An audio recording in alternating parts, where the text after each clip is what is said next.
Ավետարան ըստ Հովհաննեսի, գլուխ 5. Ոչխարների ավազանի անդամալուծի բժշկումը։ Դրանից հետո հրեաների տոնն էր, և Հիսուսը Երուսաղեմ բարձրացավ։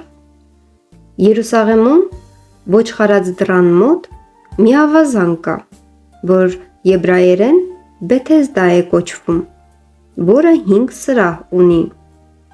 Դրանց մեջ պառկած էին շատ հիվանդներ, կույրեր, կաղեր, կոսացածներ, որոնք ջրերի խառնվելուն էին սպասում, որովհետև Տիրոջ հրեշտակը ժամանակ առ ժամանակ իջնում էր ավազանի մեջ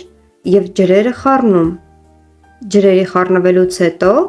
ով առաջինը դրա մեջ մտներ, բժշկվում էր, ինչ հիվանդությունից էլ որ տառապեր։ Այնտեղ մի մարդ կար, որ 38 տարի հիվանդ էր։ Երբ Հիսուսը նրան տեսավ պառկած և իմացավ, որ արդեն երկար ժամանակ է, նրան ասաց. «Ուզում ես առողջանալ»։ Հիվանդը նրան պատասխանեց. «Տեր, ոչ ոք չունեմ, որ ջրերի խառնվելու ժամանակ ինձ ավազանի մեջ իջեցնի։ Մինչ ես գալիս եմ, ուրիշն ինձանից առաջ իջնում է»։ Հիսուսը նրան ասաց. «Վեր կաց, վերցրու մահիճդ և քայլիր»։ Եվ մարդն իսկույն առողջացավ, վերցրեց իր մահիճը և քայլում էր։ Եվ այդ օրը շաբաթ էր։ Հրեաները բժշկվածին ասացին. «Օրը շաբաթ է, քեզ օրինավոր չէ, որ մահիճդ վերցնես»։ Սակայն նա պատասխանեց նրանց. «Նա, ով ինձ բժշկեց, ինձ ասաց. վերցրու մահիճդ ու քայլիր»։ Նրան հարցրին. «Ո՞վ է այն մարդը, որ քեզ ասաց. վերցրու մահիճդ ու քայլիր»։ Սակայն բժշկվածը չգիտեր, թե նա ով էր, որովհետև Հիսուսն ամբոխի պատճառով հեռացել էր այնտեղից։ Դրանից հետո Հիսուսը նրան գտավ տաճարում և այն ասաց. «Տես, առողջացար, այսուհետև մի մեղանչիր, որպեսզի քեզ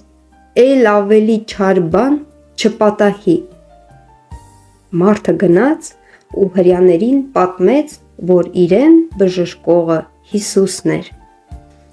Եվ դրա համար էին հրեաները Հիսուսին հալածում, որ դա շաբաթ օրով էր անում։ Եվ Հիսուսը նրանց պատասխանեց. «Իմ Հայրը մինչև հիմա գործում է, արդ ես նույնպես գործում եմ»։ Դրա համար հրեաներն էլ ավելի էին ուզում նրան սպանել, որովհետև ոչ միայն շաբաթ օրվա կանոնն էր խախտում, այլև Աստծուն էլ իրեն Հայր էր կոչում և իր անձն Աստծուն հավասար էր դասում։ Մարդու որդու իշխանությունը։ Այդժամ Հիսուսը նրանց ասաց. «Ճշմարիտ, ճշմարիտ եմ ասում ձեզ, որդին ինքն իրենից ոչինչ անել չի կարող, եթե չտեսնի այն,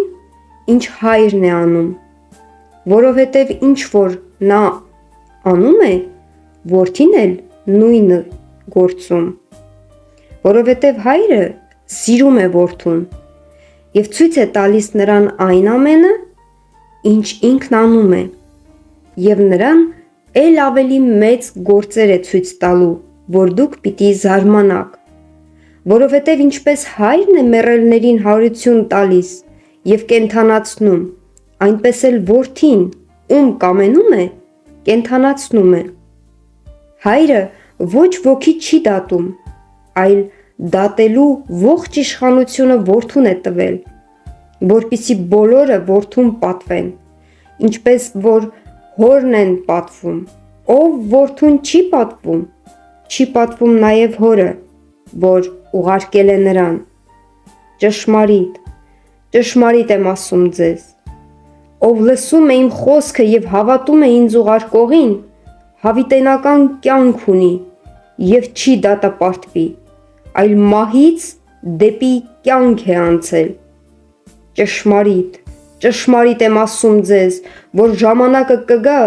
եւ արդեն իսկ եկել է, երբ մեռելները կլսեն Աստծու որդու ձայնը ու ովքեր լսեն, կապրեն, որովհետև ինչպես հայրն է կյանքի աղբյուր, այնպես էլ որդուն դարձրեց կյանքի աղբյուր եւ նրան իշխանություն տվեց մարդկանց դատելու, որովհետև նա մարդու որդին է։ Մի զարմացեք, որովհետև կգա ժամանակ, երբ բոլոր նրանք, որ գերեզմաններում են, կլսեն նրա ձայնը, ովքեր բարիք են գործել, հարություն կառնեն կյանքի համար, իսկ նրանք, որ չարիք են գործել, հարություն կառնեն դատաստանի համար։ Ես ինքս ինձանից ոչինչ չեմ կարող անել, ինչպես լսում եմ, այնպես էլ դատում եմ, եւ իմ դատաստանն արդար է, որովհետև ես իմ կամքը չեմ կատարում, այլ ինձ ուղարկողի կամքը։ Վկայություն Հիսուսի մասին։ Եթե ես իմ մասին վկայեմ, իմ վկայությունը հավաստի չի լինի։ Ուրիշն է, որ վկայում է իմ մասին, ու ես գիտեմ, որ այն, ինչ նա վկայում է իմ մասին, հավաստի է։ Դուք Հովանոսի մոտ մարդ ուղարկեցիք, եւ նա վկայեց ճշմարտությունը։ Իսկ ես կարիք չունեմ մարդկանցից վկայություն առնելու, այլ սա ասում եմ, որ դուք փրկվեք։ Հովանեսը այն վառվող ճրագն էր, որ լույս էր տալիս, եւ դուք ցանկացաք միառժամանակ նրա լույսով ուրախանալ։ Սակայն այն վկայությունը, որ ես ունեմ իմ մասին,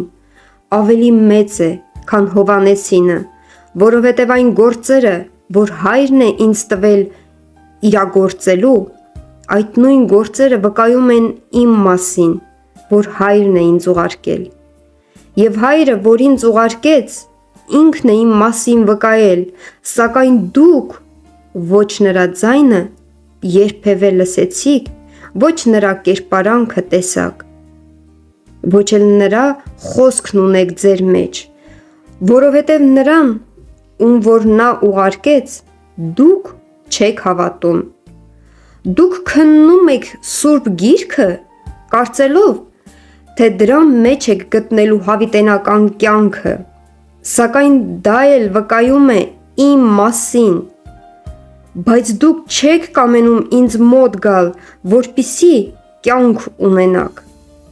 Ես մարդկանցից փառք չեմ ուզում, բայց ձեզ ճանաչում եմ, գիտեմ, որ ձեր մեջ Աստծու սերը չունեք։ Ես իմ հոր անունով եկա